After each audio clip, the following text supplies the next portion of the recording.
ನಮಸ್ತೆ. ಇವತ್ತು 10ನೇ ದಿನ ಹೊಸ ತಡಕು. ಸೊ ಬೆಳಗ್ಗೆ ಎದ್ದ ತಕ್ಷಣವೇ ಎಕ್ಸೈಟೆಡ್ ಆಗಿದ್ದೆ. ಬೆಳಗ್ಗೆ ಬಿಸಿ ಬಿಸಿ ಕಾಫಿ ಕುಡಿದು ದಿನ ಶುರು ಆಯಿತು.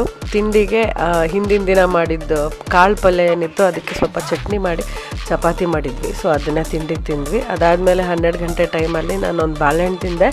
ಮತ್ತು ಮನೆಗೆ ಚಿಕ್ಕತ್ತೆ ಬಂದಿದ್ದರು, ಅವರಿಗೆ ಅಂತ ಟೀ ಮಾಡಿದಾಗ ನಾನು ಸ್ವಲ್ಪ ಅವ್ರ ಜೊತೆಗೆ ಟೀ ಕುಡಿದೆ.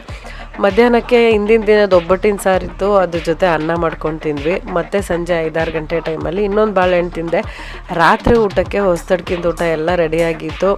ರೊಟ್ಟಿ, ಮಟನ್ ಕರಿ, ಮಟನ್ ಸಾರು ಮತ್ತು ಮಟನ್ ಪೆಪ್ಪರ್ ಡ್ರೈ, ಹಾಗೆ ನಾನು ಸಬ್ಬಕ್ಕಿ ಹಾಕಿ ಫ್ರೂಟ್ಸ್ ಎಲ್ಲ ಹಾಕಿ ಕಸ್ಟರ್ಡ್ ಥರ ಒಂದು ಸ್ವೀಟ್ ಮಾಡಿದ್ದೆ. ಸೊ ಅದನ್ನೆಲ್ಲ ಊಟ ಮಾಡಿದ್ವಿ. ಅದಾದಮೇಲೆ ನಾನು ನೆಕ್ಸ್ಟ್ ಡೇ ವೆಯ್ಟ್ ಚೆಕ್ ಮಾಡಿದಾಗ 100 ಗ್ರಾಮ್ ಜಾಸ್ತಿ ಆಗಿತ್ತು ಹಿಂದಿನ ದಿನದಕ್ಕೆ ಕಂಪೇರ್ ಮಾಡಿದ್ರೆ. ನಾನ್ ವೆಜ್ ಊಟ ಮಾಡಿದಾಗ ಹೀಗೆ ಅಲ್ವಾ, ಏನಾಗಲ್ಲ, ನಾಳೆಯಿಂದ ಮತ್ತೆ ಟ್ರೈ ಮಾಡೋಣ ಕಡಿಮೆ ಮಾಡೋದಕ್ಕೆ. ನಿಮ್ಮ ಹಬ್ಬ ಹೇಗಾಯಿತು ಅಂತ ಕಮೆಂಟ್ ಮಾಡಿ.